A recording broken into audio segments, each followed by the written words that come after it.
Ah, Buenas tardes a todos.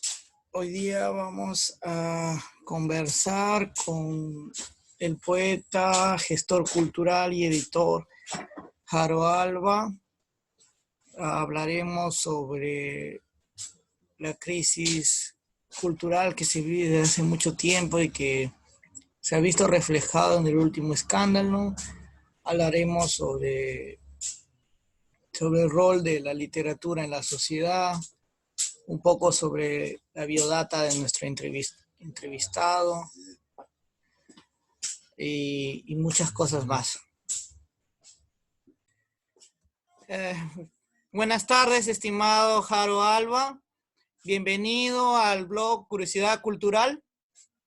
En esta ocasión me gustaría comenzar hablando un poco de su trabajo, oficio, rol tan loable como editor. ¿Nos podría comentar brevemente sobre este trabajo tan admirable de ser editor y promover la creación literaria, así como la lectura de buenos libros? Coméntanos un poco de esa experiencia tan humana y tan enriquecedora para el mundo y para la sociedad.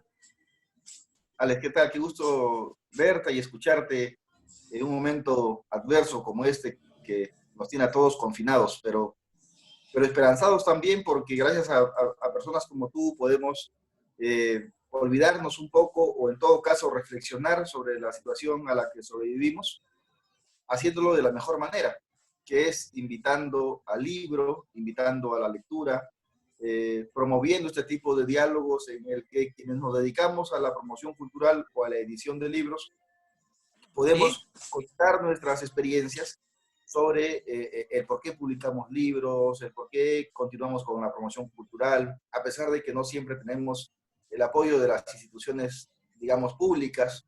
En algunos Uh-huh. casos sí, pero no siempre sucede. Entonces, eso es algo que yo valoro mucho y por eso te agradezco que me des esta posibilidad de diálogo, ¿no? Esa posibilidad de conversar. No, Sobre tu pregunta, ¿sí? yo empecé publicando libros por una razón muy simple, ¿no? Que de repente también te ocurre a ti. Eh, A ver. Cuando yo tenía 18 o 19 años, quería publicar mis libros, pero no habían editoriales que apuesten por gente joven y las editoriales que habían apostaban por lo seguro, o sea, por publicarle a autores que vendan, autores ya que sean ciertamente conocidos. Ajá. Y entonces, a raíz de eso es que yo empecé a madurar la idea Ajá. de, de que así como yo en algún momento quise publicar y no encontraba editoriales que publiquen a gente joven, entonces dije, bueno, yo voy a hacer una editorial en la que pueda publicarle a gente joven, en la que pueda publicar primeros libros, en la que pueda por lo menos servir como puente para aquellos que a diferencia de mi persona en su momento, sí puedan tener a alguien que pueda publicarles. Y ojo que yo no soy el precursor de esto, o sea, en nuestra historia literaria peruana han habido muy buenos editores, ¿no? Yo siempre me voy a referir, por ejemplo, a Javier Soloburen, que es, creo, el referente de todos quienes pretendemos hacer editorial seria. También es Cuando, un gran poeta que claro, debemos leer.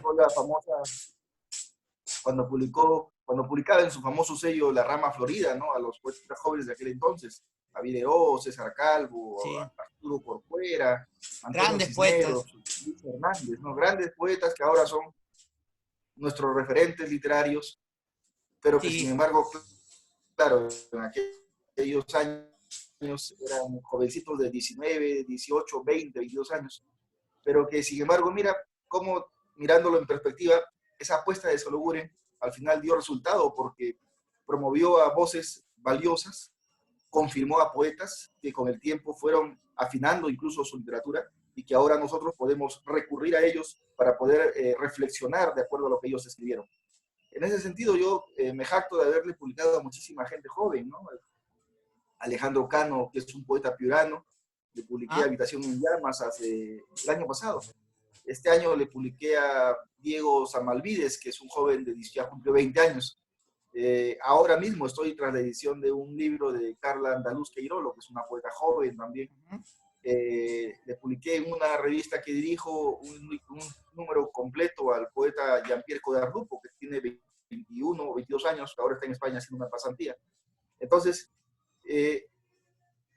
a mí lo que me ha motivado siempre es tratar de que la editorial sea eso, que sea un puente que le permita el acceso al escritor de lograr ver su creación en un objeto físico, que es el libro, ¿no? Ahora, claro, con esto de la pandemia, vamos a tener que recurrir al libro digital, que yo no estoy en contra, yo creo que es complementario. De hecho, ahora Igualmente. estamos publicando una colección, estamos publicando ahora una colección de 64 poetas iberoamericanos en ebooks. Entonces, lo, que, lo que la literatura necesita es plataformas que puedan sostenerla. Y en ese sentido, tanto el libro físico como el virtual, insisto, son complementarios y la apuesta está en poder llegar a más lectores. Entonces, en esa tarea estamos, querido Alex. Bueno, siempre hay unos cuestionamientos, debates entre los lectores que prefieren el libro físico, leer las hojas, la pasta dura, la pasta blanda, ese romanticismo que le damos al libro físico y desechamos o no toleramos el libro digital. Bueno, eso he estado leyendo en algunos grupos de Facebook y entre otras redes sociales de muchos lectores. Sobre las editoriales, sí es muy cierto. Sobre todo yo tuve la experiencia de una editorial pequeña, independiente, como Golem Editores, que también apuesta por los nuevos talentos. Y debo agradecer, sobre todo, cada rato lo agradezco en todas las entrevistas a Ítalo Aparicio, quien está en la cabeza de este proyecto de Golem Editores, de apoyar a nuevos talentos. Y también siempre me recalcaba lo mismo que tú me acabas de decir, de que no siempre hay apoyo de las entidades estatales, que a veces te cierran la puerta. Inclusive el mismísimo Ministerio de Cultura no apoya a las pequeñas editoriales, a las editoriales independientes. Bueno, en Y realidad es un reto, ¿no? O sea, yo creo que todos los editores tenemos retos y el principal reto es tratar de demostrar que podemos resistir a pesar de la ausencia de este tipo de apoyos, que claro, le corresponde, ¿no? Por ejemplo, el Ministerio de Cultura tiene su dirección del libro y la lectura, tenemos la Biblioteca Nacional del Perú, ¿no? Entonces, pero no se pero nota su existencia. es que ha estado en malas manos. O sea, yo siempre lo repetiré, cuando las instituciones caen en manos de personas no aptas para ese tipo de trabajo, entonces el resultado es lo que vemos ahora, ¿no? Acaba de Justo asumir eso me como dice ministro Alejandro Ítalo, Neira, de que es que hay procurador. mucha corrupción dentro del aparato estatal. Sí, pero no hay que dejar de creer en las personas, ¿no? Por ejemplo, ahora acaba de asumir el ministerio Alejandro Neira, que es un narrador, o sea, yo lo respeto como escritor, siento que es una buena persona, es alguien que ha hecho un buen trabajo en la biblioteca. Ojalá ¿Ah? que pues él signifique esa especie de punto de quiebre, ¿no? En el Ministerio de Cultura, porque lo que ha estado sucediendo allí han sido demasiadas fechorías que ningún ciudadano merece. No es posible que se esté, o sea, haya estado botando la plata, contratando a impresentables que no tienen nada que ver con la cultura. Pero como te digo, todo tiene su final.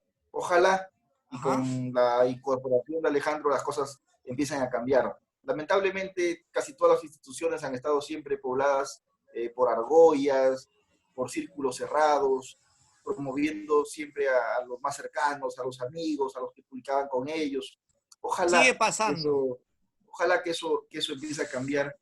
Pero Yo para que también eso lo espero. suceda, también es necesario que los escritores levanten su voz, que los escritores protesten, que los artistas, los escritores, los pintores, los músicos, los dramaturgos, logren agremiarse y logren saber reclamar, porque si no, es como escuchar a un montón de voces individuales quejándose, pero al final no están unidos, ¿no? Por una causa, Ujú. están de repente parcializados con algunos sectores.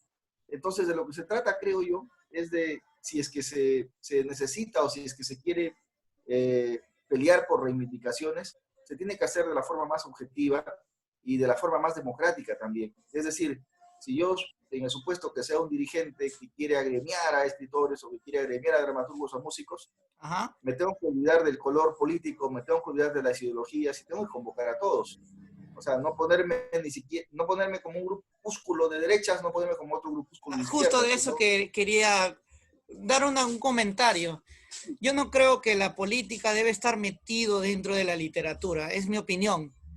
Al contrario, yo creo que los libros hacen su propia política, crean una nueva política. Siempre le he recalcado que la literatura es la medicina perfecta para el alma, para la humanidad.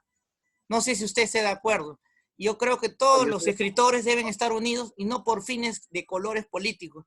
Y por eso que a pesar de que los gremios de escritores del Qué Perú... buena definición, ¿no? O sea, es que...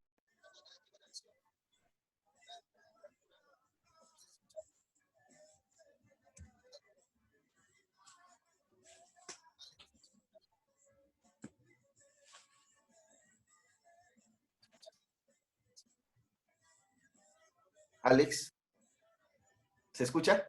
Sí, ahora no te escuché, pero ahora sí te escucho. ¿Me Hace escuchas? poco Ya. no te escuché. No, Repíteme nomás, no hay problema.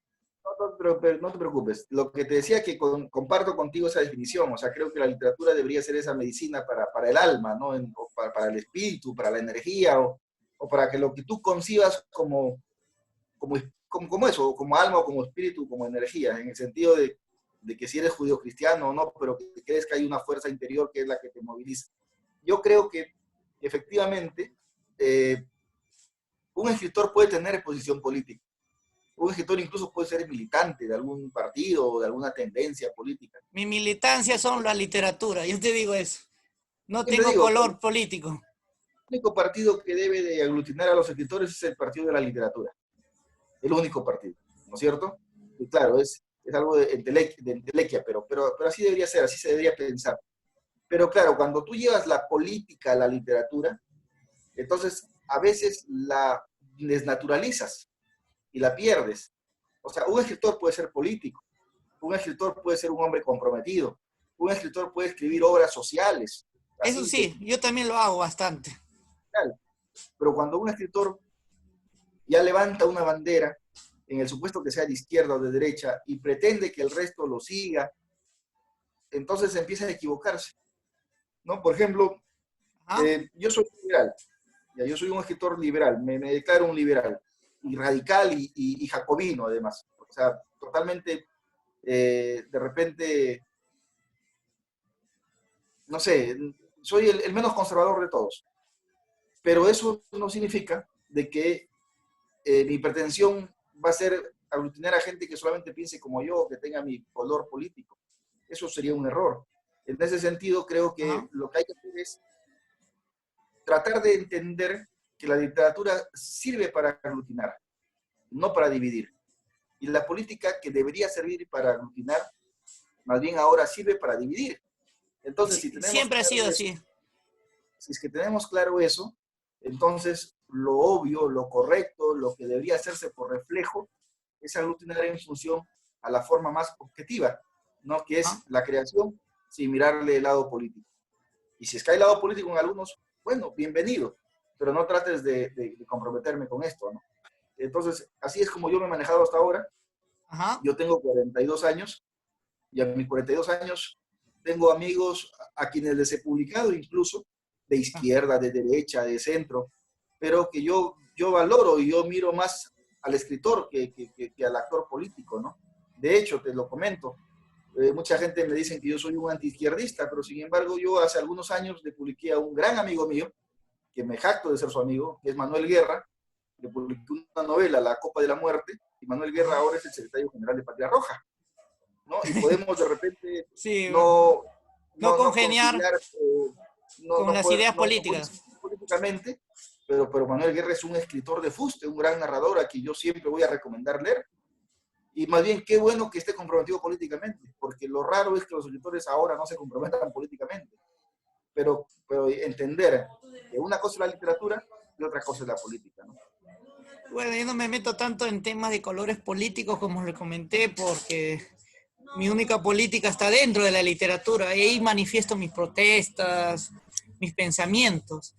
Ahora me gustaría cambiar de tema sobre una entrevista que he escuchado. Bueno, más que entrevista, fue una presentación de su libro Regresiones, su libro poemario Regresiones, que se presentó en Lima Lee. Así es. Y ahí nos habló que la poesía y la literatura en general nos brinda una satisfacción espiritual, pero es posible que nos brinde también un bienestar material, aunque sea lo necesario, lo básico.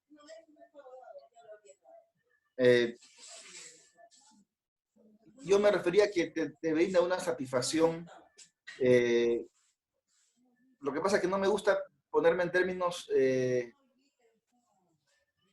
eclesiásticos, porque no todos creen en lo que puedes creer tú o en lo que puedo creer yo. Pero sí siento que la literatura nos brinda una satisfacción extramaterial, ya para usar otro término, que no sea espiritual o de alma. Yo sí creo que la literatura nos brinda una satisfacción extramaterial o una satisfacción que apela más a la trascendencia. Por supuesto, tú me podrás decir, qué bien que esa satisfacción te brinda la literatura, pero la trascendencia no te da de comer. La trascendencia no te construye una cama en la que puedas reposar tranquilo, ¿no? Lo La básico, trascendencia digamos, ¿no? Comer, tener una cama, una casa. exacto. Entonces, y tienes razón. Yo lo que considero es de que, si bien es cierto, la literatura te brinda ese otro tipo de satisfacción, debería brindarte también la satisfacción material, que se puede lograr. Yo creo que la literatura te puede permitir alcanzar esa otra satisfacción necesaria, además, y justa, como cualquier otro trabajo. O sea, un abogado cobra por defender, un médico te cobra por atenderte, un ingeniero te cobra por el trabajo que le vas a pedir que haga, un profesor cobra por enseñarte. Sí. Entonces, un poeta, un escritor debería cobrar sus derechos de autor, que, por cierto, hay editoriales que sí son responsables y que te pagan derechos de autor, hay editoriales que le pagan al autor también por publicar de un libro, no a la inversa, pero eso es algo que también el autor debe ir ganando, creo yo. O sea, ¿a qué se refiere? Lo ideal sería que un escritor publique su primer libro. Ajá. Y que, claro, tenga regalías, ¿no? Las ventas sean para él, por supuesto, sin olvidar a la librería, ¿no? Porque la librería te cobra el 40-45% de porcentaje de precio de venta al público. Sí, eso es cierto. Pero ahí radica, creo yo, el espíritu del escritor, ¿no? Su carácter, su voluntad. Por ejemplo, si tú haces un buen trabajo en redes, creo yo, la gente empieza a seguirte. Nosotros se enteraron que Alex Chan ha publicado Entropía, me interesa leerlo, y empiezan a comprarte el libro. O sea, es algo que también depende del escritor, porque a veces le quieren cargar toda la responsabilidad a la editorial, y yo creo que el trabajo del editor con el autor es un trabajo de confianza que se retroalimenta. O sea, yo, editor, te brindo esta facilidad,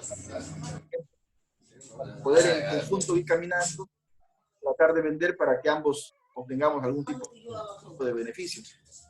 En ese sentido, yo sí creo de que la satisfacción material es posible, pero hay que trabajar también para eso, ¿no? Otra pregunta relacionada a esta misma pregunta. Bueno, hablaba esto con Ítalo bastante. ¿Por qué no se ha promovido? Hoy emprendimiento en agencias literarias aquí en el Perú, ¿no? No se ve mucho. Y que brinden estas oportunidades a los nuevos talentos literarios. Mira, el tema va por otro problema en realidad que padecemos. A ver. Escritores hay. Yo creo que tenemos muchos escritores y está bien que haya muchos escritores. De hecho, el Perú es un país de escritores. Lo que carecemos es ausencia de lectores. ¿Ya? Entonces, el Estado, la municipalidad, las municipalidades, lo que deberían hacer son planes para promover la lectura. O sea, uno revisa los índices de lectoría que tienen los países de Sudamérica y el Perú pues es uno de los últimos. ¿Pero por qué?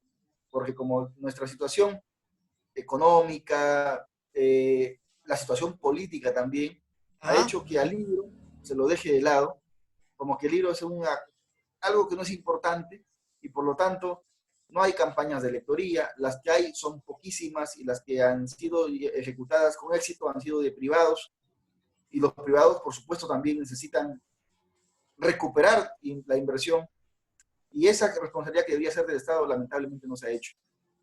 Te lo comento de primera fuente, porque, por ejemplo, Ajá, yo el año 2003, con otro poeta, hicimos una ajá. campaña de libros que se llamaba Perú Lee. Cada libro costaba un sol. Y en un mes y medio vendimos, mira, cientos de miles de libros. Y Ya. entendimos de que la gente en realidad no es que no quiera leer, no puede leer porque el libro cuesta caro. Eso Entonces, si le sí. entregas un libro a 49 soles, a 50 soles, que de pronto así debería costar también, porque hay que pagar flete, hay que pagar derecho a la librería, hay que pagar porcentaje, hay que pagar imprenta, o sea, hay una serie de factores que te van encareciendo el libro. Ujú. Okay. Pero bueno, nosotros hicimos una campaña en la que el libro costaba un sol, y la gente con 20 soles llevaba 20 libros. ¿Qué significaba? Que el peruano sí quiere leer, pero no hay campañas de promoción de la lectura. Entonces, lo que nosotros necesitamos hacer son campañas para promocionar la lectura. Cuando tengamos ya un público lector, entonces tu libro, o el mío, o el de otros escritores nuevos, o ya reconocidos, se van a vender más. Entonces ya se cerraría al fin lo que debería ser el mercado del libro, pero eso no se logra todavía. Y las ferias de libros, que Ajá. debería ser ferias donde uno encuentra libros baratos, al No contrario, son pasa ferias eso. donde uno encuentra libros demasiado caros. O Sí. sea, sin ir lejos, ¿no? Ojalá que ahora también las cosas cambien con la nueva administración que ha ingresado a la Cámara Peruana del Libro. Pero antes, hasta el año pasado, ¿tú quieres ir a la Feria del Libro? De frente, para entrar, 7 soles. La entrada. Ya, 7 soles. O sea, tienes que agregar tu pasaje, tu almuerzo, que ya te agarró en la calle la hora de almuerzo, y aparte tienes que pagar 7 soles, que de repente puede sonar una cantidad irrisoria para quienes tengan dinero, pero para la Ah, gente que de tiene a menos pie, digo. recursos, son 7 soles. Sí, Ya lo pues. piensan. A eso agrégale los libros, ¿cuánto cuestan adentro? 30 soles, 50 soles, 100 soles. Para muchos costos que Sí, no, pues. pues no pueden cubrir, o sea, no No, pueden pagar. Y si es que eres escritor, quieres ya. presentar Entropía en la Feria del Libro, muy bien, acá tengo, ¿a qué hora quieres presentar tu libro? Si quieres a las 7 de la noche, 8 de la noche, que es el mejor horario, entonces la sala te cuesta 900 soles. Si Sí. quieres a tal hora, la sala te cuesta 600 soles. O sea, antes presentar un libro en la FIL no te costaba plata. Ahora presentar un libro en la FIL, y espero que eso también cambie, te cuesta dinero. Entonces tienes que pagar entrada, Te quería tienes que comentar. pagar auditorio. Sí, sí, Y justo aparte tienes que te, dar tu cartera con plata para poder comprar los libros que necesitas, ¿no? Entonces, el concepto de feria también se ha desnaturalizado. En otros justamente, países, sí, te iba a comentar, justamente eso aprendí el año pasado también. Me agarró de sorpresa saber que hay que pagar muchas cosas, entrada, auditorio y entre otros servicios. Y hasta mí mismo ahí te lo me dijo, esto cuesta más de 3.000 soles solo presentar tu libro. 3.000 soles no hay para tener un estante, me decía. El metro cuadrado 4.500 para... si no eres socio. ¿Mm? 4.500 si es que no eres socio. Sí, algo así, Villito me dijo, esto es sorprendente, no apoyan a las pequeñas editoriales. Nosotros recién empezamos, tú recién empiezas y ya te cobran como si fueras un millonario, como un premio Nobel, ya te están cobrando. Y tú recién empiezas con tu primer libro. Y sí, llama la atención que la feria no sea democrática, se podría decir. Que esté dirigida. Lamentablemente, el concepto se ha ido, como te digo, se ha ido desnaturalizando, ¿no? En otros países, las ferias de libro las organizan los ministerios de cultura o las organiza educación.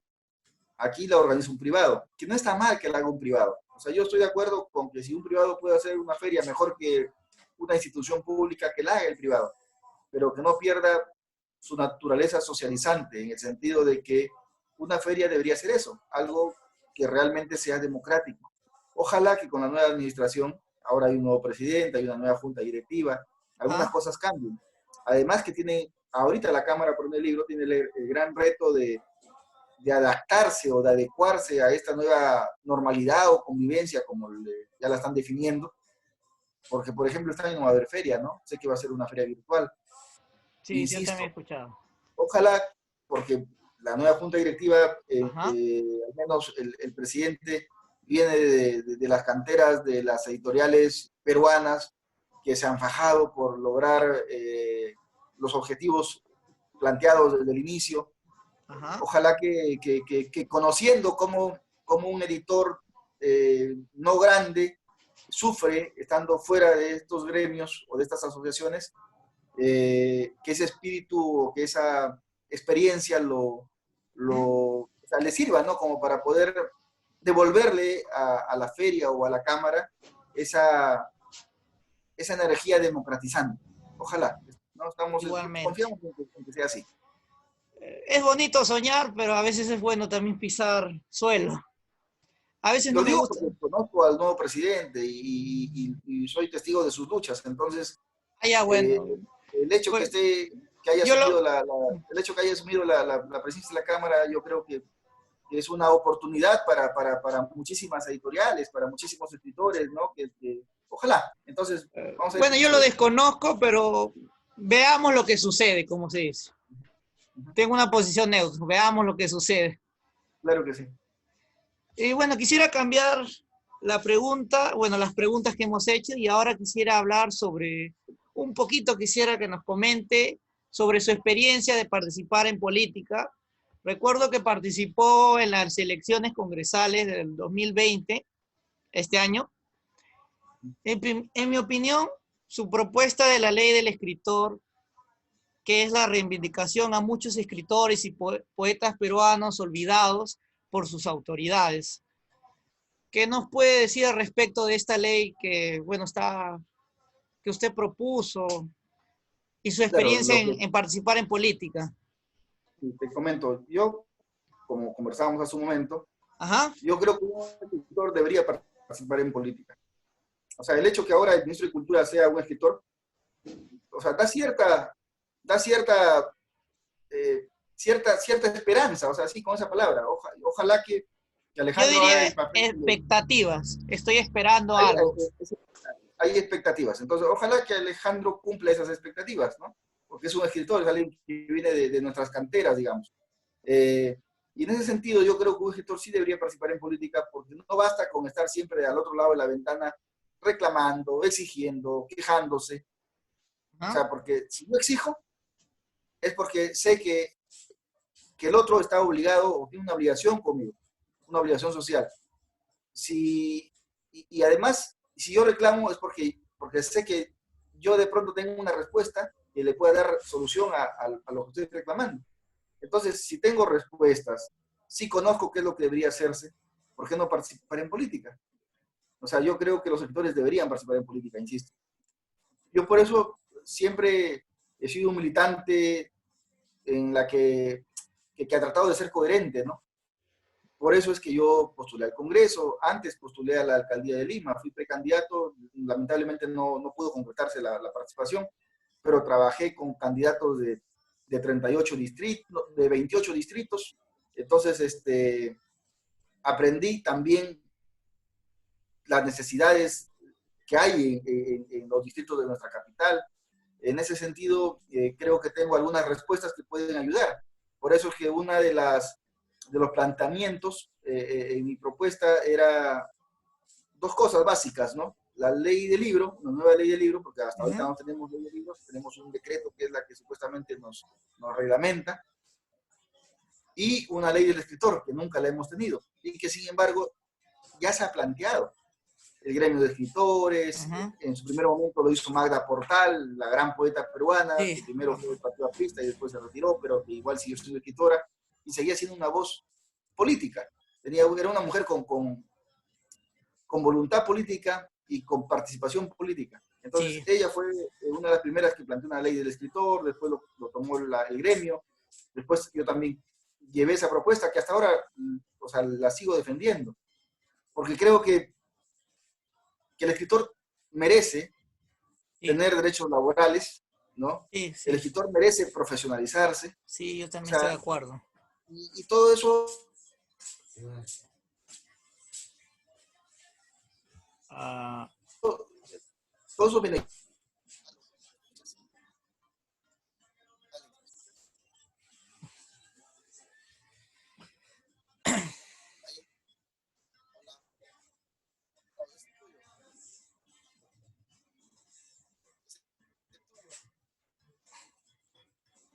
Mi audio está bien. Ahora sí te escucho. Creo que era el tuyo. El mío estaba bien. No importa, seguimos. Continuemos. Yo lo que pienso es de que el escritor necesita ser protegido por el Estado, ¿Ya? porque los escritores son protagonistas de la historia. Es más, el escritor es el responsable de escribir lo que debería ser el gran relato nacional. Entonces, ¿por qué no asistir laboralmente? ¿Por qué no asistirlo en salud? ¿Por qué no asistirlo profesionalmente? Pero para eso, claro, se necesita reglamentar, se necesita presentar una ley. Nosotros hicimos una propuesta de ley. Ojalá que en algún momento alguien la tome, ¿no? Ahí está en la cancha, como quien dice la propuesta. Falta De que repente, hagan el gol nomás, momento, digamos. mira, no tenemos ni siquiera un padrón en el que sepamos cuántos escritores hay. Pero tenemos autores que están inscritos en la Biblioteca Nacional. No, claro, o sea, es que lo que sucede es que sí, o sea, hay formas de saberlo. Ahora, también, aquí viene otro detalle, para no caer en populismos. ¿Ah? Es muy fácil caer en populismos. ¿Cómo saber quién es escritor y quién no, no? O sea, de hecho que también tienen que haber algunos requisitos, creo yo. Por Porque si no, ejemplo, imagínate, todo el mundo va, yo soy escritor, yo también soy escritor.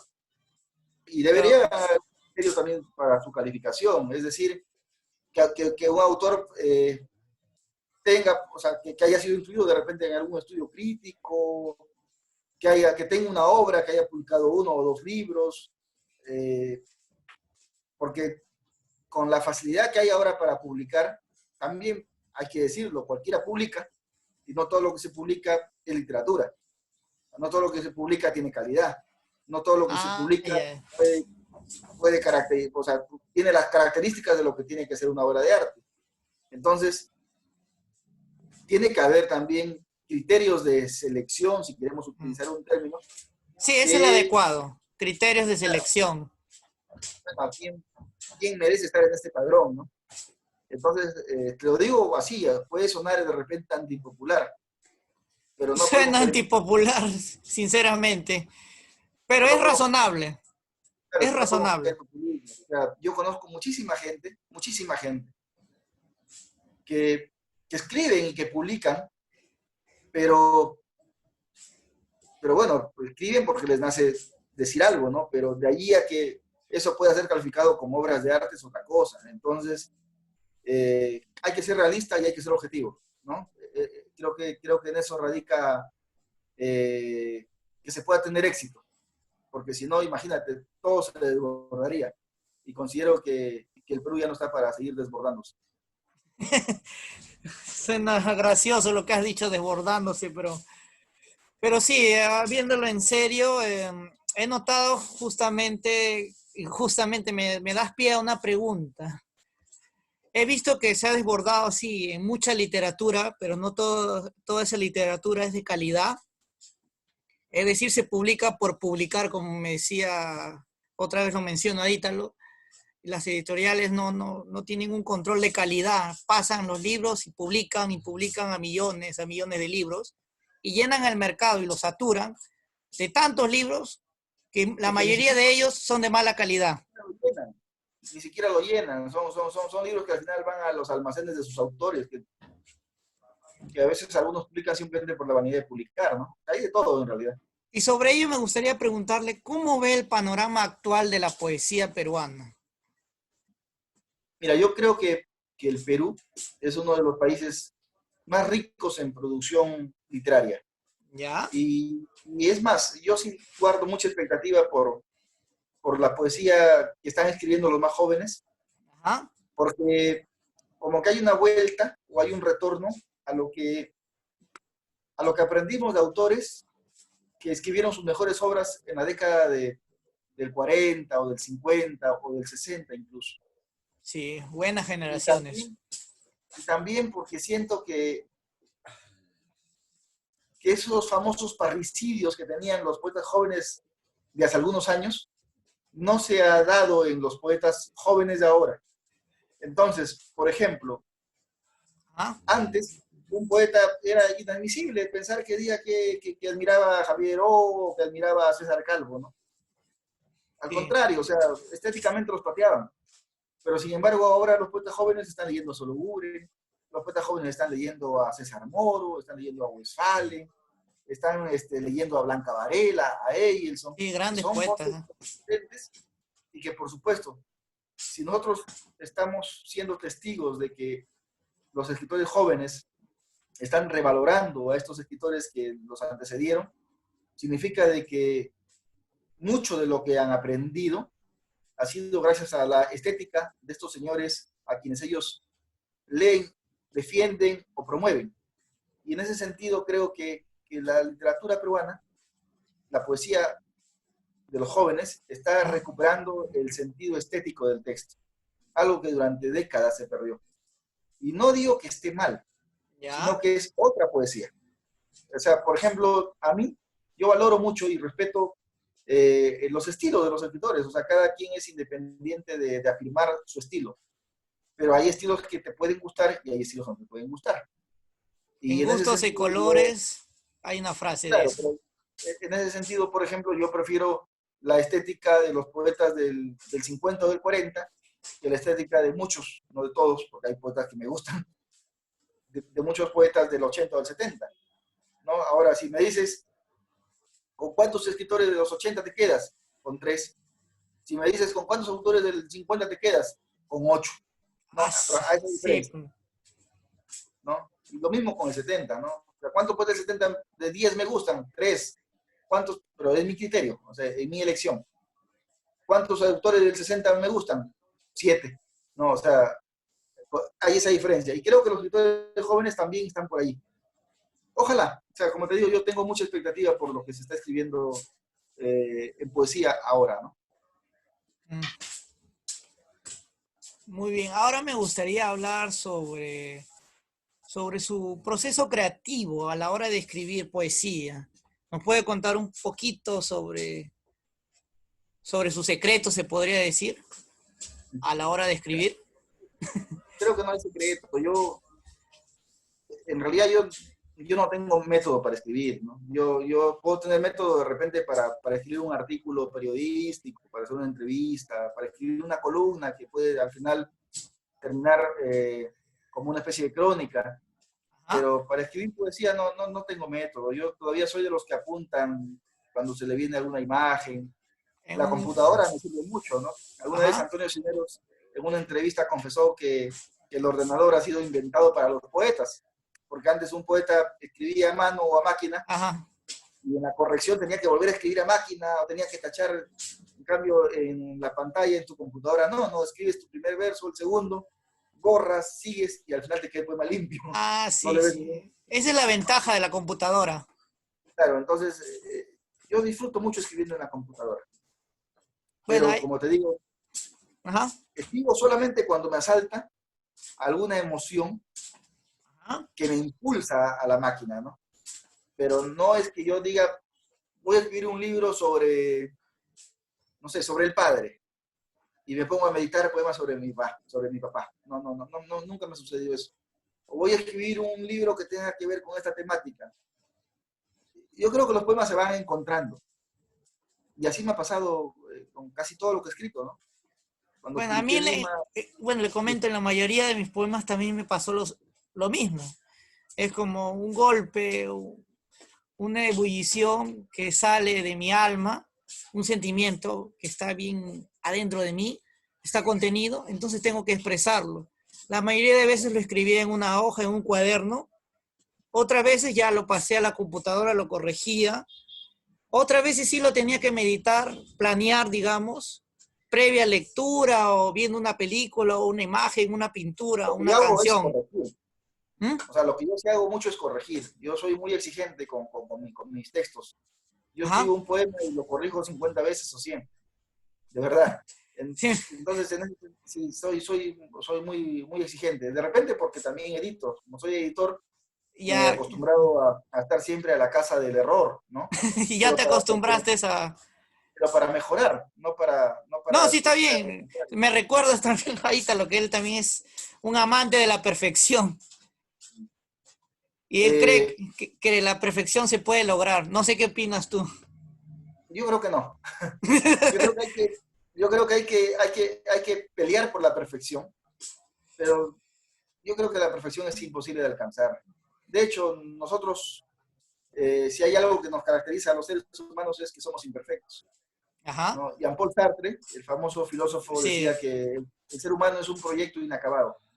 Yo también creo en eso. Yo creo que la tarea que nosotros tenemos es tratar de mejorar cada día como seres humanos Sí. para poder, para poder ir perfeccionándonos, ¿no? Para poder ir perfeccionándonos, no para perfeccionarnos. O sea, lo ideal sería, pues, llegar a ser perfectos. Pero yo creo que la perfección es inalcanzable. El día que alguien sienta que alcanzó la perfección, entonces estaría en problemas porque ya habría tocado su techo. Y entonces, si ya tocaste tu techo, después, ¿qué sigue, no? Sería aburrido Ya, la vida. no, claro, o sea, ya en términos de un poco más de anime, estaríamos en nivel Dios, y no, pues, o sea, eso Dios. solamente para Dragon Ball Z y, y todo lo que vemos en los animes japoneses, ¿no? Sí. Bueno, ahora me gustaría saber, bueno, ¿qué autores han influenciado a usted como poeta, editor, como político, gestor cultural y como ser humano? ¿Qué autores usted lee frecuentemente? Como poeta, el primer autor que a mí me marcó rotundamente fue Rubén Darío. Ajá. Mi padre un día llegó a la casa con una antología, yo tenía 7 años, con una antología de Rubén Darío, donde estaba El Canto Errante, Azul, y de hecho yo aprendí a leer poesía aprendiendo de memoria poemas de Rubén Darío. Después, en esa línea, continué con José Santos Chocano, Ah, nuestro qué gran un gran moderno. poeta. A mí me encanta Chocano, o sea, yo creo que a Chocano hay que reivindicarlo. Yo considero que Chocano es un gran poeta. Sí. De repente, el mejor poeta que ha tenido eh, la primera mitad del siglo XX, mira, o sea, en mi criterio. Aparte que era un hombre que en poesía decía todo lo que muchos no han podido decir, ¿no? Luego me capturaron los surrealistas, porque aprendí a desarrollar la imaginación y aprendí a desarrollar lo onírico. Entonces, capturar aquello que supuestamente es onírico y gracias a eh,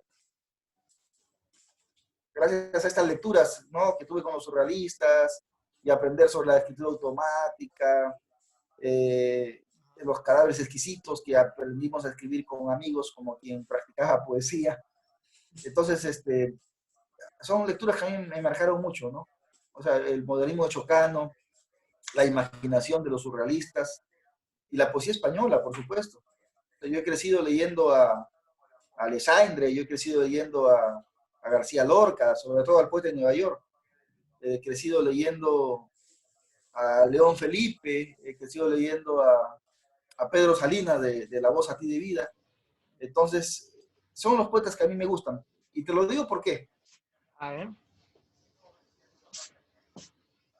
No me gusta leer autores traducidos. Y como yo aún no leo francés ni inglés, no me da rubor decirlo, Ujú. entonces lo que he leído, por supuesto, a poetas ingleses, pero en todo caso, las traducciones que he leído, Ajá. a mí no me han dicho mucho.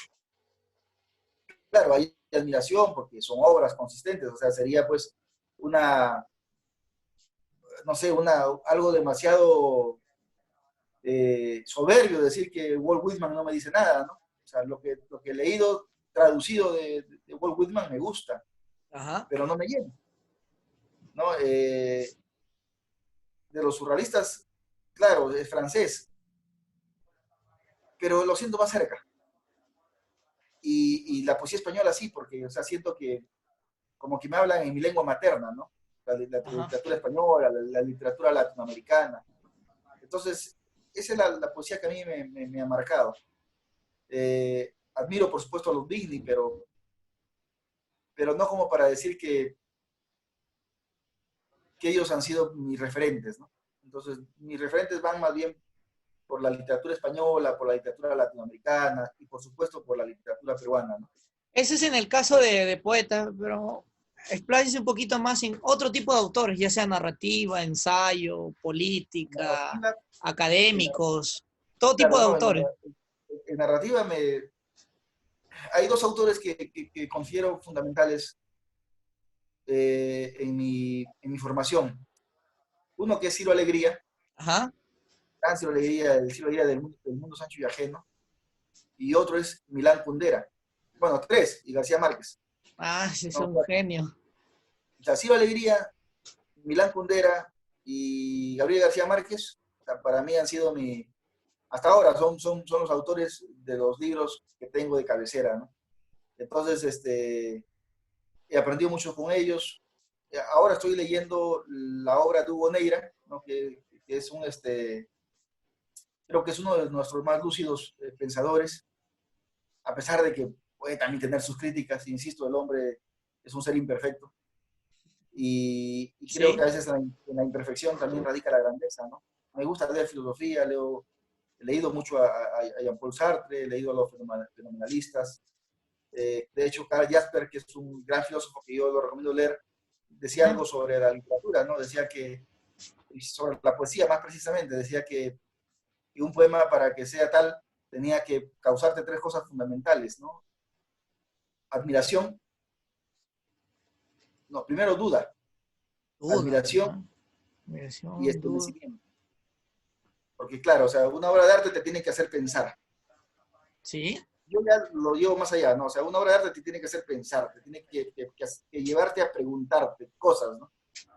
Te tiene que llevar a inquirir, a querer descubrir, a querer preguntarte, a querer interrogarte, a cuestionar.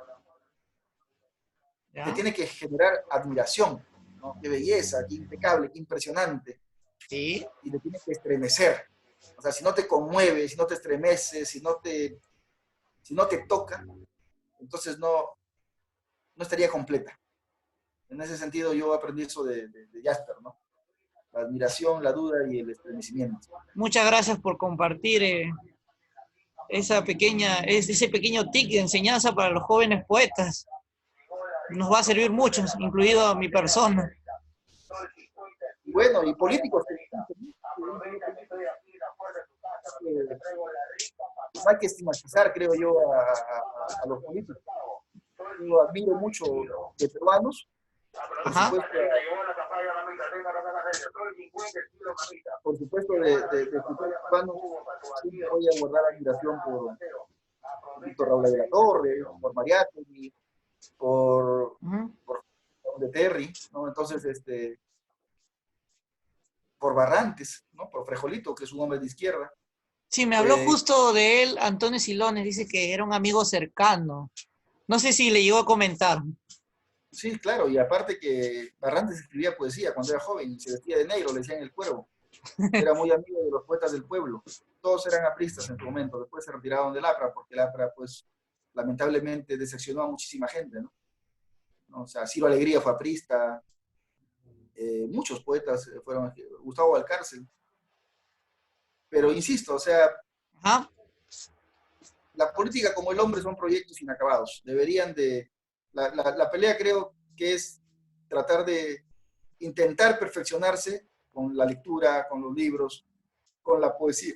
La poesía te sensibiliza, la narrativa te lleva por viajes imaginarios, la filosofía te va a hacer siempre reflexionar. Entonces, la lectura en realidad es la gran herramienta, la gran llave que el ser humano tiene para poder perfeccionarse. Y en ese sentido creo que hay que Ah, volver siempre a los libros, ¿no? Yo toda mi vida he crecido rodeado de libros, vivo rodeado de libros, mi cuarto es una biblioteca, esta especie de oficina que tengo es una biblioteca, o sea, yo vivo rodeado de libros. bueno, Yo, yo tengo yo, una pequeña biblioteca, pero siempre no, pero estoy leyendo todas en las bibliotecas internet. tendrán libros pequeñas, Alex. No, Todas pero yo las sigo bibliotecas, leyendo también virtualmente.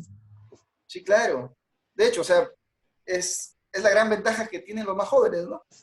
Ahora, o sea, digo los más jóvenes porque mucha gente de mi generación, mayores, creen que una biblioteca está rodeado de libros.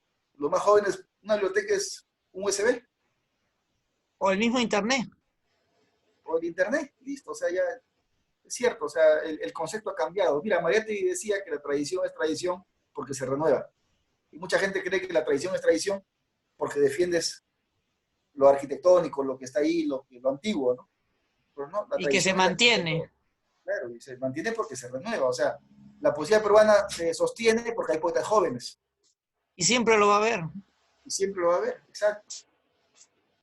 Así es, Ahora, querido amigo Ale, de Entropía.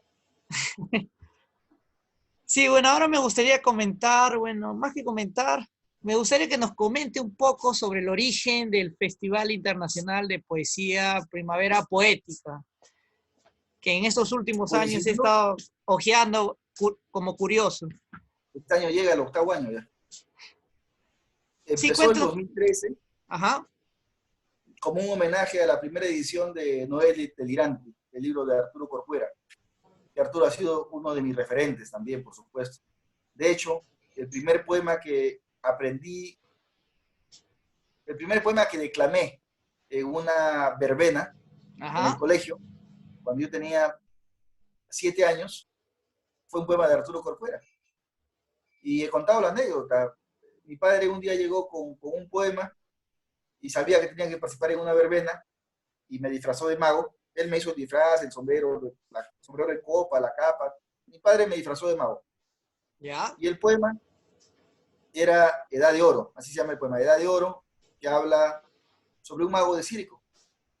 Lo aprendí de memoria y salía a declamarlo disfrazado de mago, sacaba conejos de debajo de la... O sea, mi padre fue el prestidigitador. Entonces, pero yo en aquel entonces no sabía de quién era el poema. O sea, ¿no? me aprendí el poema de memoria, pero no sabía de quién era el poema. Y siempre me acordaba de aquella primera vez cuando declamé un poema en la que salí disfrazado de mago. Pero nunca averigüé de quién era el poema. Y Ya, el año 2010 estaba en casa de Arturo Corcuera en Chaclacayo, ajá, le estaba ayudando a seleccionar poemas para su antología. Y me dice, este poema tiene que ir de cajón, me dice. Y saca el libro, me lo entrega, y era el poema Edad de Oro. O sea, yo lo vi a Arturo, mi padre recién había muerto el año anterior, mi papá falleció el año 2009, ajá, y claro, tenía meses de que había fallecido mi papá. Lo miré a Arturo, me conmovió porque me acordé de mi papá haciéndome el disfraz, me acordé yo declamando, mi padre aplaudiéndome en primera fila. O sea, se me vinieron un montón de imágenes, ajá. me llenaron de nostalgia, lo abracé a Arturo y creo que soltó unas lágrimas, porque estaba o sea, tenía frente a mí al autor del primer poema que declamé en mi vida. Cuando llegó el año 2013, el libro de Arturo cumplía 50 años de su primera edición, el Noel del Tirante, y ahí es donde surge esta iniciativa de realizar un festival que se llame Primavera Poética, en homenaje a la primera edición de ese libro emblemático de nuestra literatura, Ajá. y además porque Arturo, el año 64, había publicado un libro que se llama Primavera Triunfante. Entonces, Ah, de ahí ya, viene ya. también el nombre, ¿no? A mí Sí. se me ocurrió Primavera Poética. Y así nació la Primavera Poética, que es un festival hasta ahora, que en cada versión lo que quiere es homenajear al poeta de la mejor Ajá. manera, publicándole un libro. Entonces, el año 2013 le publicamos a 3 poetas, además de Arturo. En 2014 le publicamos a 5 poetas. Ajá. Omar Lara, el poeta chileno, el gran Omar, que es además un gran amigo. Y a la Ajá. fecha, en las 7 versiones, el festival ha publicado a 52 poetas de todo el mundo, de España, de Francia, de Chile, de Sí, sí, he Argentina. visto que hay un Entonces, este año, repertorio internacional. este año que no va a haber primavera presencial, Va a ser virtual. decidimos hacerlo de modo virtual y decidimos apelar a la tecnología. Entonces, lo que iban a hacer en el supuesto que haya habido festival presencial, 12 o 13 poetas invitados, gracias a la tecnología, le estamos dando la vuelta a la pandemia y los poetas convocados al festival son 64 poetas, ¿no? 42 que ya participaron en la Primavera Poética Ajá. y, 10, y 22 poetas nuevos. Ajá. Entonces, en total son 64 poetas. Hemos hecho una alianza con la municipalidad, con Lima Lee, Ujú. Estamos publicando 64 libros digitales en el programa Lima Lee. Sí, Y acabo de además vamos a verlo. publicar una antología en físico, porque también somos románticos del libro físico, en Sí. la que, en la que se reúnan a los 64 poetas, ¿no? Bueno, entre Entonces, nos, me gustaría comentar entre nos así, a pesar de que suene chistoso, también me gustaría participar en este festival. Bueno, como ya lo he estado viendo un par de años atrás, sí, es mi sueño participar en este festival. no, Así te lo digo agradezco por entre eso. Mira, nos. te lo digo, o sea, nosotros estamos, en el festival van a participar, mejor dicho, en principio se acordó que iban a participar los 64 poetas publicados, porque ya de Ajá. por sí 64 poetas en 5 días son bastantes poetas. Pero estamos viendo la forma para que en el festival, y no se rompa la naturaleza también del festival, no olvidemos que El Noé Delirante fue un libro que Arturo lo publicó cuando era un poeta joven, entonces Ajá. la idea es promover también a los jóvenes. Estamos viendo la posibilidad de que durante el festival, en septiembre, haya 1 o 2 mesas de poetas jóvenes. Ya, Ah, o sea, interesante, ¿ah? de pronto, o sea, no, son 64 libros los que se van a publicar, Ya. pero van a ser 5 días de recitales con los 64 poetas, y lo que estamos haciendo es ver la posibilidad de que hayan 2 mesas para que los poetas Adicionales. puedan leer. Entonces, si se dan esas 2 mesas, yo me comprometo desde aquí a que tú estás en una de esas mesas, Alex. Así que Muchas gracias, vamos a estimado. cerrar primero que se hagan las mesas. Si es que se dan las mesas, Ajá. yo te considero una mesa. Sí, yo siempre he visto igual como Ítalo que tú no te comprometes si algo no es factible. Y eso admiro de ti, tu honestidad. No, gracias por eso. Si se puede, lo hacemos. Y si no, te lo digo. Sabes que, Ajá. Alex, no se puede, ¿no? Pero estamos viendo la posibilidad que haya 2 mesas o una al menos de poetas jóvenes. Si es que se da, cuenta con que tú estás en una de esas mesas. Bueno, me pregunto, ¿cómo va a haber mesas si va a ser virtual? Porque vamos a tener conectados en directo. Si la mesa es de 5 poetas, o sea, cada poeta en su casa, pero participando en una sola transmisión. Ay, sí, me falta mucho que aprender. No, se puede hacer. Por ejemplo, ayer, que fue la conferencia de prensa de lanzamiento del festival, Ah, hemos tenido en la misma transmisión a 12 poetas extranjeros, a las autoridades de la municipalidad, a mi persona. Hemos sido como 20 personas, todos juntos. O sea, como que dice, en una sola mesa. Y todos participábamos. Fue ese bonito. fue en Zoom, creo que lo he visto ayer. Claro, fue en Zoom ayer. No sé cómo se llama la plataforma, pero se lo transmitió por Lima Lee. Y en este caso las mesas de poetas van a ser similares. Mesa de poetas jóvenes, en vivo y en directo, se conectan 5 poetas jóvenes, ya sea Jean-Pierre Codarlupo, Carla de pronto Alejandro Cano, tú y otro poeta más, 5 poetas.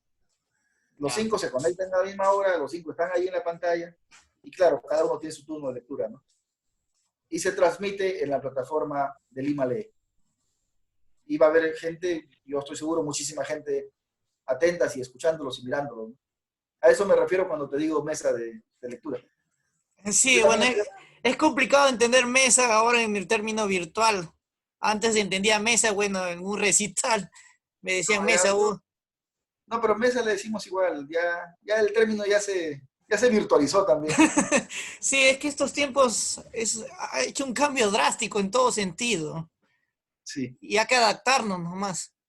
hay que adaptarnos. Mira, el ser humano, una de sus mayores características es la adaptación. O sea, el ser humano ha sobrevivido milenios porque ha Ajá. logrado adaptarse. Se adapta al clima, se adapta a la altura, se adapta a los alimentos, se adapta a todo. Ahora tenemos que adaptarnos. Vamos a tener que adaptarnos a andar con mascarillas, vamos a tener que adaptarnos a andar con nuestro gel líquido de alcohol a cada rato. Entonces, También hay que adaptarnos también a hacer compras virtuales, transacciones virtuales, ya no ir claro, exacto. tanto al banco. Y eso Sí, estoy pues, conversando con mi familia, me dicen, ya no podemos ir cada rato al banco, exponernos a que sacar el token, a que hacer todo virtual. Es sí, un nuevo pues, aprendizaje. a veces es mejor, creo, no sé. En ese sentido, yo creo que yo estoy acostumbrado hace mucho tiempo que no participo en reuniones sociales, o sea, soy un poquito más solitario. Entonces a mí como que no me ha afectado mucho la Bueno, en ese cuarentena, aspecto ¿no? a mí tampoco me ha afectado, pero yo me refiero a trámites o cosas básicas como ir al banco, ir al mercado, temas Hay, cotidianos, ahí puede afectar un poco. hay No que sé si aprender es, nomás. Caballero, como dicen los muchachos. sí, caballero. Ah, ahora me gustaría, bueno, es un poco personal y lo ha reiterado muchas veces en en sus recuerdos, y me gustaría saber qué significa para usted sus padres. Bueno, mis papás son todos, ¿no? Mis papás son mis maestros, mis papás fueron mis primeros promotores. Mi primer libro que publiqué, me lo publicó mi papá, y yo le conté que, bueno, mi papá sabía que escribía poemas, le leía siempre, y él, yo no sabía que me los iba guardando, y un día me preguntó qué quería por mi cumpleaños o por Navidad, no, por Navidad. Le dije que mi sueño era publicar un libro, ¿no?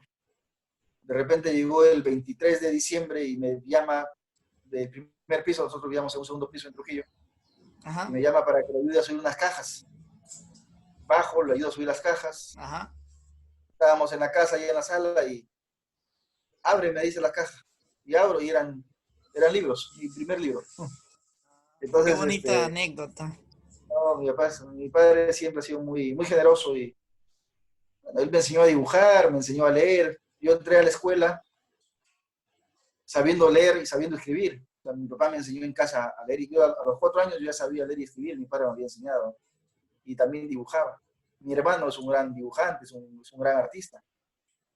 Entonces, y mi mamá también, o sea, mi madre tiene una voluntad y un carácter que mucho de lo que yo hago ahora con atrevimiento es porque ese Ajá. atrevimiento lo aprendí de mi mamá. Mi mamá no tenía temor de si tenía que hablar con el rector, con el alcalde, con el diputado, me hacía Justamente todo. mi mamá es similar. Mi mamá también tiene ese coraje, digamos, esa gallardía de ir al rector, al presidente, al director.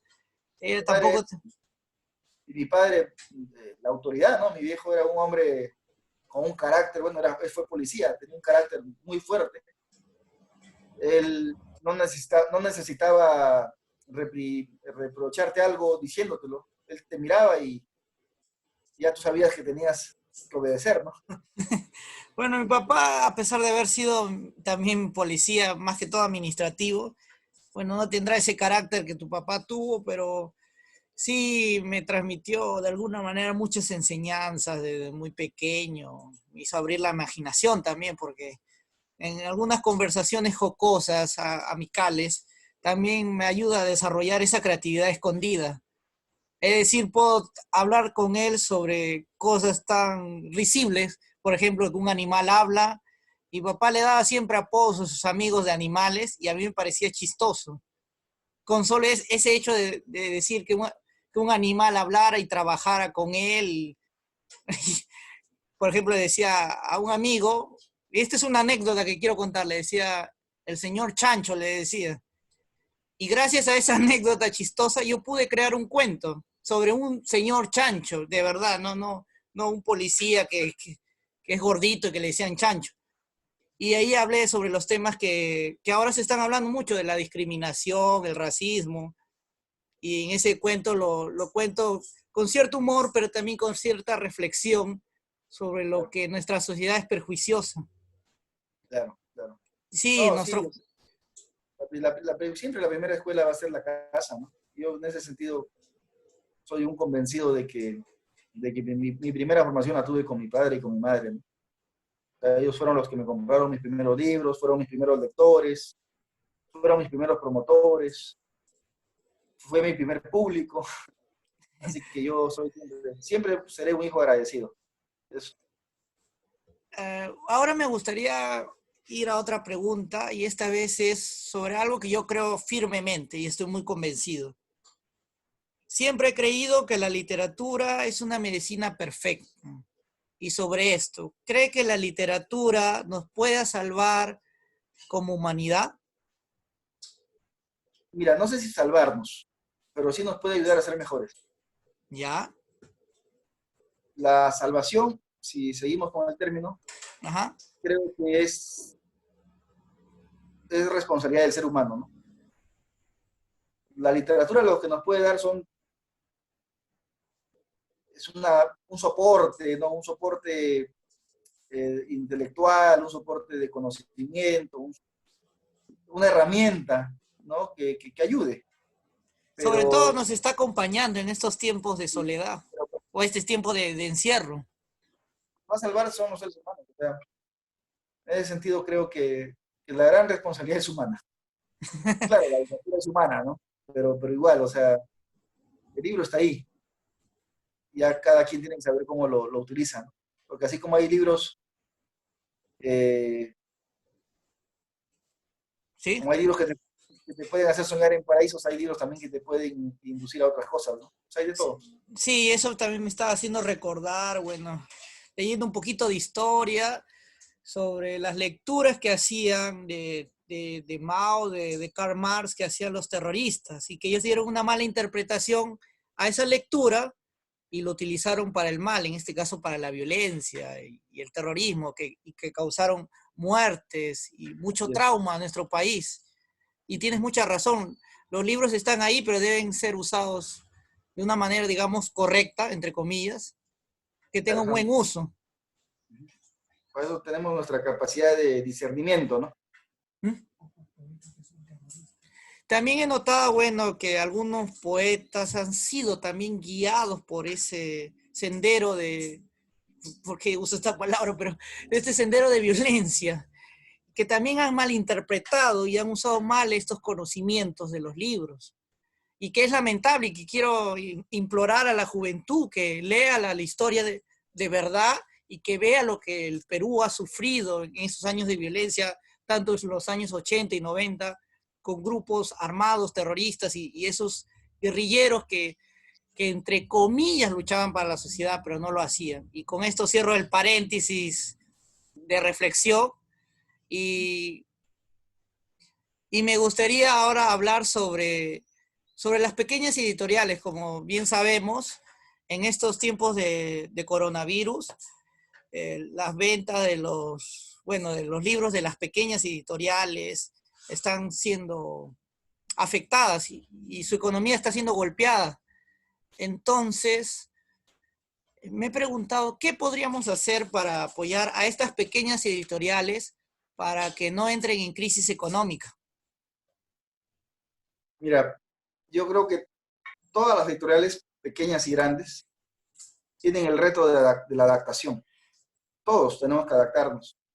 Tenemos que adaptarnos a las nuevas modalidades. Si ahora, por ejemplo, una editorial no se digitaliza, yo creo que estaría perdiendo un gran público. Ajá. Si ahora una editorial no logra cumpliendo los protocolos, hacer servicio de delivery, también estaría perdiendo un gran público. Entonces yo creo que lo que nos queda a los editores, chicos y grandes, es simplemente adaptarnos a esta nueva modalidad, adaptarnos a esta realidad que nadie esperaba. O sea, el mundo simplemente colapsó. Este virus nos ha sentado a todos. Vino Todos de, hemos perdido, chicos vino y de grandes. golpe, de sorpresa para todos. Sí. Pero también es un reto, o sea, nos pone frente a un reto. Yo siempre pienso que este tipo de adversidad, este tipo de adversidades son Ujú. como maretazos que caen sobre la humanidad cada cierta temporada para probar su resistencia.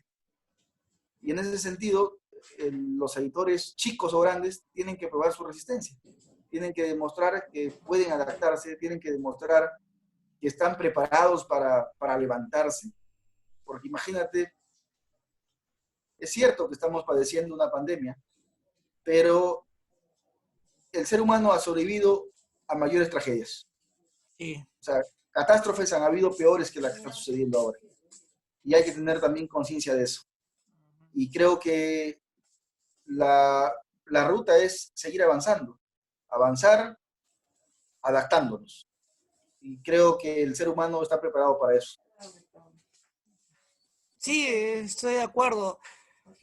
Bueno, a pesar de que, bueno, en cierta forma también tengo una cierta discrepancia con lo que usted ha dicho. Sí, hay que adaptarnos, pero también no sería bueno darles herramientas para que puedan adaptarse. Me refiero, préstamos, subvenciones o otras medidas para que ellos puedan Han adaptarse. aprobado ya un decreto en el que se va, hay 50 millones, creo que si no me equivoco la cifra, que le han dado a Cultura, para que Sí, el sí, Ministerio de sí, Cultura pueda darle un salvataje a quienes se dedican al arte, a las editoriales, sí. pero como es dinero de institución, lo que también nos queda a todos si queremos ser beneficiarios de ese salvataje, es cumplir con los protocolos. O sea, yo, editor, quiero que el Estado me asista con un salvataje, digamos, llámala bono, préstamo, o como quieras, pero yo tengo que demostrar que también lo merezco. O sea, tengo que ser alguien que tributa a la SUNAT, tengo que ser alguien que está al día, o está en regla en sus documentos, tengo que demostrar que no soy un informal, porque Ya. de lo que se trata es, claro, o sea, yo te ayudo, pero tú tienes que merecer esa ayuda, ¿no? Creo Ya, yo. sí, sí, sí, sí, Debería ser. entiendo su punto de vista y sí, estoy de acuerdo con lo que dice. Bueno, bueno, yo lo digo esto porque, bueno, Golem Editores, por ejemplo, que es una editorial recontra pequeña, que no tiene una oficina, no tiene muchos trabajadores alrededor, solo trabaja Ítalo, su hermano y dos, tres personas más. Claro, Y pero de pronto pero tienen el número de RUC, eso sí de pronto, tienen, claro, o sea, de pronto tienen los papeles. pagan impuestos, o sea, uno paga impuestos no necesariamente con el descuento que da en alguna compra, o sea, siempre uno paga impuestos. Si compro un millar de papel y pido factura, ese 18% que me están agregando es el impuesto, ¿no? O sea, Ajá.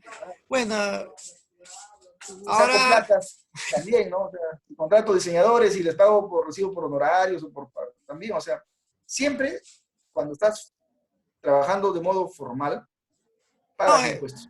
no, sí, porque como le digo, es una editorial formal, pero pequeña, pero siento, no sé, de repente tiene una desventaja con otras editoriales, no sé, es mi punto de vista, o no. Ahora, claro, supongo que también las ayudas, vamos a utilizar el término ayuda, las ayudas serán de acuerdo a la proporción de quien la solicita, ¿no? Es A eso decir, me refiero. claro, es decir, una editorial pequeña de pronto puede recibir, no sé, 10.000 soles, y una editorial grande tipo Planeta de repente recibe 100.000 soles, ¿no? Pero proporcionalmente es válido. O sea, la ayuda va de acuerdo a la proporción, creo yo. O sea, porque Bueno, sería ideal, a mí me ¿no? suena un poco injusto, pero bueno, es mi opinión. No, no, pero está bien, o sea, es bueno que también discrepemos, no siempre hay que estar de acuerdo en todo, pero, o sea, estoy mirándolo como institución, Ah, bueno, yo lo veo como claro, o sea, escritor y teniendo como, ciudadano común y corriente. lo que sucede es que a veces estar del otro lado, y me pasa a mí, te pasa a ti, nosotros estamos al otro lado, ni tú ni yo somos funcionarios públicos, estar del otro lado, Yo sé que es complicado ser funcionario público y tener normas, leyes y estatutos y o sea, procedimientos estoy cargando marcados. con las decisiones, ¿no? Del otro también, o sea, me estoy poniendo en el pie del otro, pero entonces, mi respuesta va por ahí, ¿no? O sea, que yo creo que los sabotajes van a ser proporcionales a las empresas que acudan a solicitarlos. Porque si no, imagínate, o sea, por supuesto hay gran injusticia también, ¿no? O sea, hemos visto, por ejemplo, un reporte que publicó Ojo Público, en el que de 100 millones de soles de salvataje o de préstamos que le han dado a los medios de comunicación, casi 50 se han ido solamente en el grupo de comercio. Sí, sí, sí, eso es un escándalo. Por eso me refería a esa pregunta de que puede haber una cierta injusticia en la distribución de No, este yo creo que salvataje. tiene que ser para todos, pero tiene que haber ciertos protocolos, ¿no? Yo creo que ya debe haber salido el reglamento.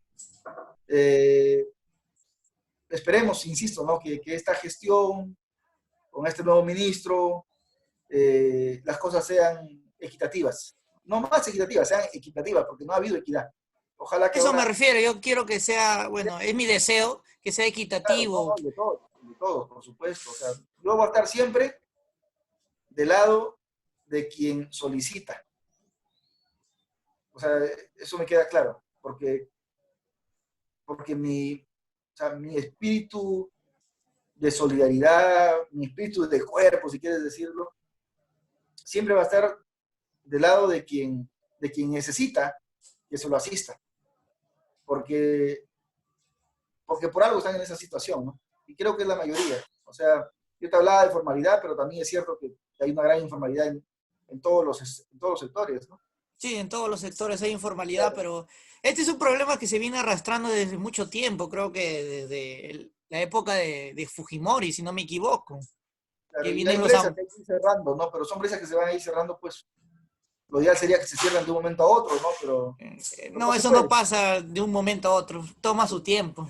Ir cerrando poco a poco, progresivamente, y sobre todo que haya voluntad en las personas que están en el lugar donde se pueden ir cerrando esas brechas, ¿no? Pero pero la voluntad también tiene que ser solidaria, es decir, así como exijo derechos, Hay que debo cumplir. cumplir deberes.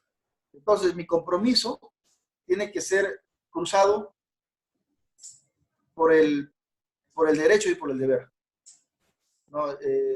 Y creo que así deberíamos de pensar, o así deberíamos aprender a pensar, porque, porque finalmente el Estado somos todos. Si vemos que nos están sangrando y no hacemos nada, solamente nos quejamos, entonces nos van a seguir sangrando y nos van a seguir echando bombas lacrimógenas o agua cuando vayamos a las manifestaciones. Pero si se piensa de otra forma y se reclama, se protesta, pero se propone, ¿no? Entonces la situación cambia. Porque si Ujú. alguien viene y me grita, viene a mi puerta, ¿cómo es posible que hagas? O sea, y me reclama un sinnúmero de cosas, pero no pasa a la otra fase. Ya, está bien, reclámame, dímelo, suelta tu emoción. ¿Ya pasó? Ok, ahora dime cómo me ayudas a mejorar. Esa parte ya es Entonces, más de razonamiento, claro, pero es que debería ser así, ¿no? O sea, yo protesto, con la emoción, digamos. claro, pero también te propongo esto, ¿no? O sea, se tiene que pasar de la propuesta, de la protesta a la propuesta.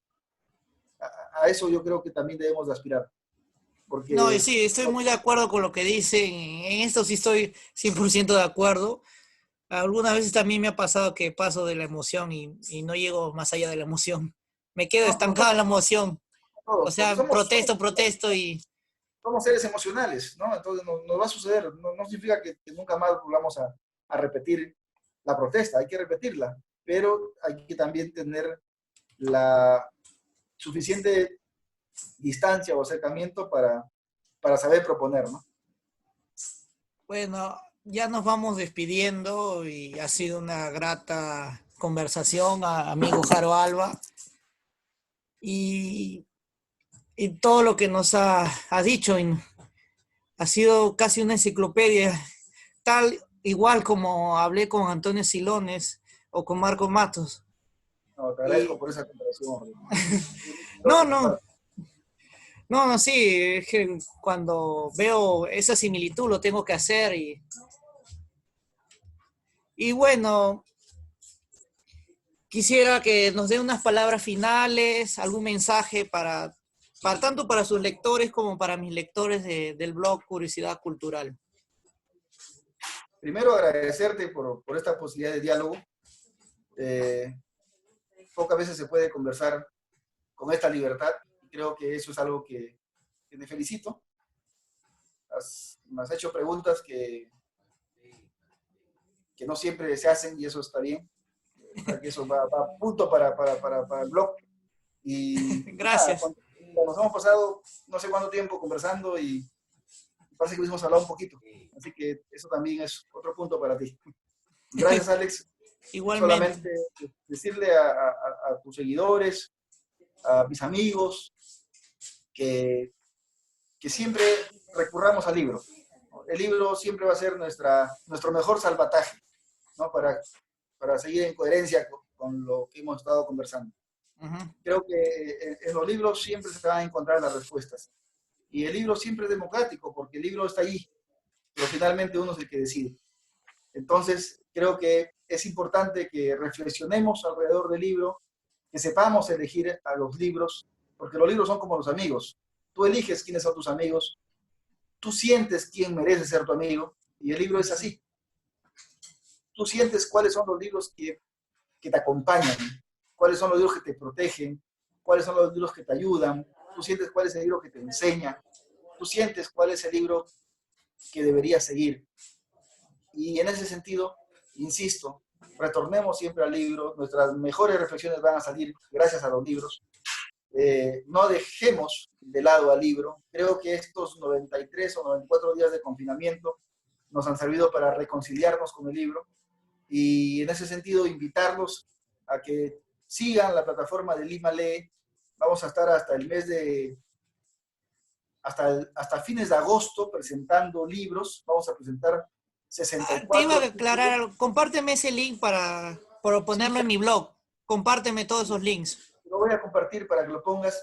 Ayer tuve una maratón, en realidad, una conferencia de prensa, una entrevista a una poeta española, Beatriz Russo, a las 11 de la mañana, También una entrevista, compárteme esa entrevista. También lo voy a compartir también. una entrevista a un autor de Costa Rica a las 3 de la tarde, a una poeta cubana a las 5, a Marco Marcos a las 7. Mañana tengo 3 entrevistas más. Van a ser 64 entrevistas a 64 autores de todo el mundo. Entonces, esta creo que es una oportunidad para seguir aprendiendo. Sí. Yo estoy muy contento por esta oportunidad que me da Lima Lee y estoy contento por esta posibilidad que me das tú para que la gente se entere qué es lo que estamos haciendo. Así que eso solamente, querido Alex, muchísimas gracias. No dejes de escribir. No, Y no me voy a sigo. olvidar que está la mesa de poetas jóvenes. En una de ellas va a estar Alex Chan, así que cuenta con eso. Muchas gracias y ha sido todo un honor conversar contigo, amigo Jaro Alba. Y van a venir más sorpresas para el blog. Y paciencia siempre, Alex. ¿Ah? Paciencia siempre en todo. Sí, bueno, es uno de las metas que uno debe trabajar. Todo ser humano tiene que trabajar en algo. Así es, querido Alex. Muchísimas gracias. De verdad que he disfrutado este diálogo. Te felicito y a tus órdenes siempre. Ya sabes dónde estoy. Sí, igualmente. Muchas gracias. Chao. Chao, Alex. Gracias.